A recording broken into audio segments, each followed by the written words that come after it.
Okay. What I'm saying is this.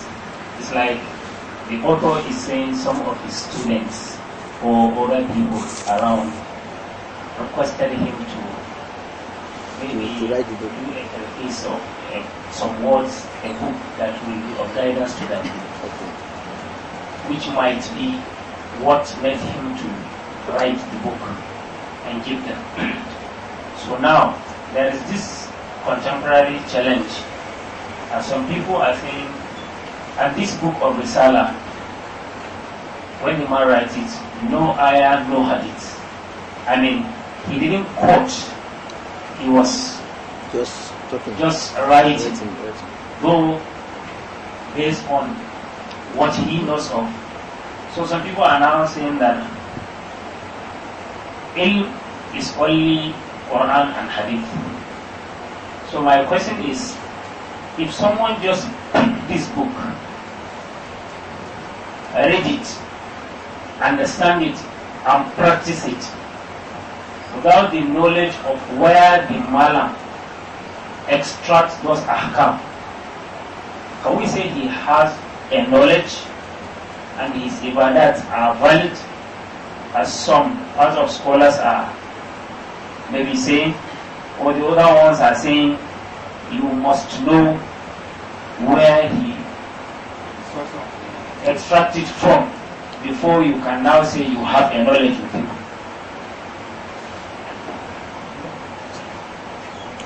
Alhamdulillah, salatu wa salam ala Rasulullah. The method that the Sheikh used in this book is not a new thing in Islam. You know, sometimes when scholars wrote books, they wrote books on the level of on the level of those that the books are meant for, or sometimes can be a telkhis, a summary. When something is called summary, we don't expect the person to be quoting verses, to be quoting hadith. Summary. For example, someone comes to me that, please, in summary, just tell me how to do ablution. He's asking for practicability of ablution, not for me to now be quoting Bukhari and Sahih Muslim, quoting verses of the Quran. But anything that I will say should be out of these two revelations. So this is the method that the Sheikh used here. But for someone who has not gained the knowledge, can he rely on this book alone? No. There are things in this book that needs explanation. They need explanation. This is not Quran, this is not Hadith. It's a human effort. There are errors. There are errors there, which somebody who does not have any knowledge before will just swallow. That is one. Then two, there are things that Sheikh himself. In Islam we have what we call terminologies. No matter how this translates it to English, we still need an expert, a scholar, to make explanation on it. We have some scholars that this only Muqaddimah alone, about just 3 pages, they wrote volumes of books on it. This alone. So that shows that it is not enough for us to read this Arabic alone, the Arabic, this writer of this sheikh, and also to become a scholar. No, it is not enough. If we do that, then we still need to ask some scholars too. Then that's one. Then two, there's a popular adage among the scholars that إذا أردت أن تعرف مكان شيخك فجالس غيره. If you want to know the level of your teacher, sit with another teacher. Now, this book is written by a sheikh, by a teacher. So if we stick to this book alone, we don't know the level of the sheikh. Whether the sheikh is someone that we need to praise more, we will not know. But when you sit with another sheikh and you see that what we gain from another sheikh cannot be compared with this one, you still give reference to this sheikh. Then when you go to another sheikh again, then what you cannot find there, you find it there. You know that knowledge passes knowledge. So you add everything together to become one. Now, so in a nutshell, it is not okay for a Muslim to stick with this, and it is not even easy for someone to practice. Even the fiqh aspect of this book, we have some of our sheikhs that they wrote explanations on it. Samar Dani is one of the Sherry is one of the explanation of the fiqh aspect. Al-Fawaqih Dawani is one of the explanation. That one is about 3 volumes on this book. So if it is not necessary for us to look for another explanation and just really to take this one alone, the scholars will not put their time, their energy in explaining the terms that the Sheikh wrote here. And in Islam, to the end of the world, inshallah, there will be continuity. And that continuity will be based on explaining the verses of the Quran, explaining the hadith of Muhammad, and explaining the books that scholars have written. And this is the part of the Salaf that they will not just come because today's lecture is about fasting. Today's lecture is about this. No. Scholars have written books on them. Then what we need to do is just take one book as a teacher and explain that book to students. That is it. It will serve 2 purposes. One, you've read the book. Then it will give your student a preference of license of that book. In fact, for complete 3 years, I listened to lecture on Muqaddimar-Risaalah. That's one. It's a license, what we call al-ijaza. Then 2, it will give them the opportunity of having all aspects of Islamic knowledge. If you take any book of Aqidah, it will have series of topics, which if you don't take that book, you want to use, want to make it on a topical level, it will not be in line, it will not be in sequence.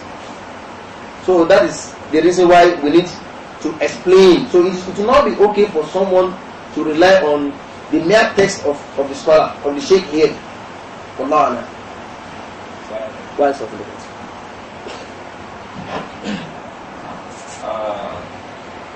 Why praying? We recite Surah Al-Fatiha. Let's say the Imam recited Surah Al-Fatiha. So at the end of the surah, so saying Ameen, is it for both the Imam and the Ma'mun, or just the Imam alone, or the Ma'mun alone? That's one. Then number 2, one Ustadh said to recite Surah Al-Fatiha on Salat and combining or joining 2 ayat together, that it is a bid'ah, that it's not because like that. Alhamdulillah, wassalatu wassalamu ala Rasulullah. A recitation of Surah Al-Fatiha, combining verses of Surah Al-Fatiha or verses of any surah, like to say Alhamdulillah Rabbil Alamin Ar-Rahman Ar-Rahim Maliki Yawmiddin. Someone said it's bid'ah. It's not bid'ah. But if it means the word bid'ah has to mean the linguistic bid'ah, not punishable bid'ah. That is bid'ah in religion. Linguistic bid'ah means its name. Punishable bid'ah means what you've done, Allah will punish you on it. If what it means is that it doesn't have reference, because we can say that something of ibadat, of worship, is bid'ah.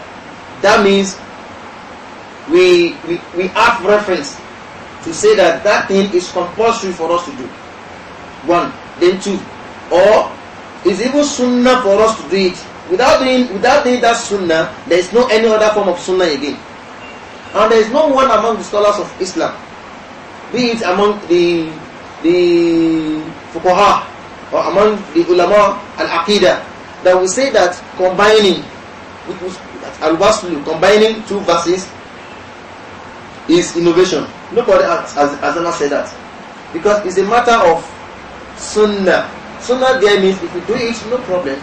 There's a word for you. You don't do it, no problem. What is compulsory for you is to recite Surah Al-Fatiha. Yes, in hadith, Salama reported that Muhammad sallallahu alaihi wasallam used to recite Surah Al-Fatiha ayah, verse by verse. Used to do that. It's a report. So if you want to do it, it's okay. But Muhammad sallallahu alaihi wasallam never commanded that you do this. So there's a difference between the two. Then that's one. Then two, there is no any recommendation that anyone that recites Surah Al-Fatiha or any verse, any chapter of the Quran, in joining like that, that person will not have salat.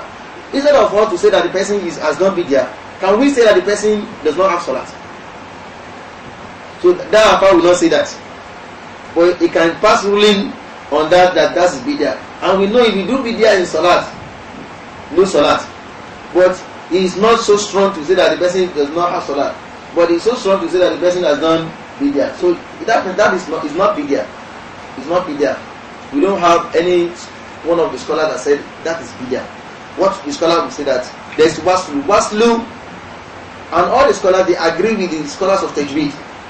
Waslu in tajweed can come on basmala and isti'adha, basmala and the fourth verse. Can come on isti'adha and basmala alone. That is waslu, joining. That is also joining too. Bismillah ar-Rahman ar-Rahim, alhamdulillah, is joining. But what we need to understand, the fiqh aspect of this is the waslu of basmala and istihada should be inside. Bismillah is said inside, not outside. That's the best opinion. Whoever that says it outside does not affect the salat. But Bismillah, alhamdulillah, Rabbil Alameen should be read in the manner that fits that salat. Then, so joining it together, or to join two verses of any chapter, there is no any reference in the hadith or any scholars of Islam that will say that is innovation, that is bid'ah. It's not. Wallahu alam. What's the first question? Now I'm saying Amin after Surah Al-Fatiha. Ustadh, Yes. let me just mention this. There are 7 recitations of the Fatiha, Yes. and there are 7 different recitations of the Quran. Okay?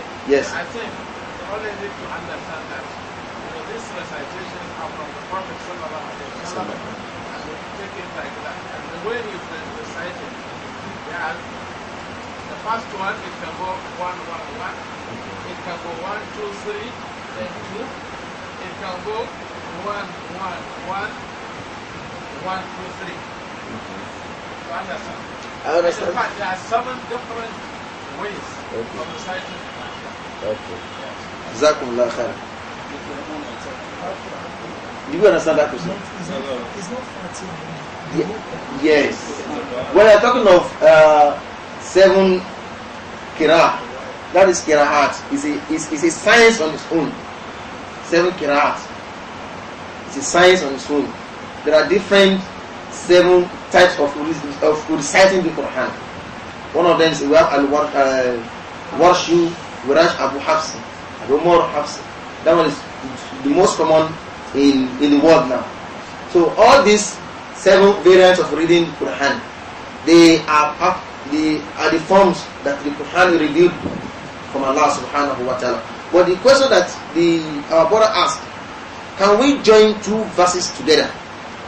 Can we join 3 verses together? There is no any reference that says it's haram.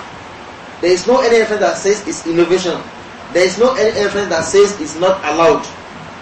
What we have is that Umm Salama only reported that Muhammad Sallam used to do what? He recite ayah, verse by verse. In another narration he said, Maddan, Yamudu Maddan. He used to make elongation. So, and we know he used to make elongation. In what way? Is it the way that the ulama of the Jew has prescribed it? So this leads to a lot of argument among the scholars. Now the first question, when who will say Amin, the Imam, the Imam, or only the Imam, or who will say Amin? We have reference in Sahih Bukhari, in Sahih Muslim, hadith of Abu Hurairah, Muhammad sallallahu alaihi wasallam said that إِذَا أَمَّنَ الْإِمَامِ فَأَمِّنُوا. When Imam says Amin, you should say Amin too. فَإِنَّمَا وَافَقَ تَعْمِينَهُ تَعْمِينَ الْمَلَائِكَةِ غُفِرَ لَهُ مَا تَقَدَّمَ مِنْ ذَنبِهِ. When Imam says Amin, say Amin. Whoever that is saying of Amin meets the saying of Amin of Malaika, Allah will forgive him of his past sins. Based on this, scholars deducted that saying of Amin should be from the imam and also the ma'mum. Though we have some schools of thought that they will say no, it's only the imam. The ma'mum should say it, imam should not say it.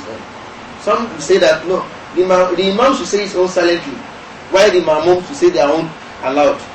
But all this, there are no basis for it. Because how do we say our own when we are expecting the imam to say his own?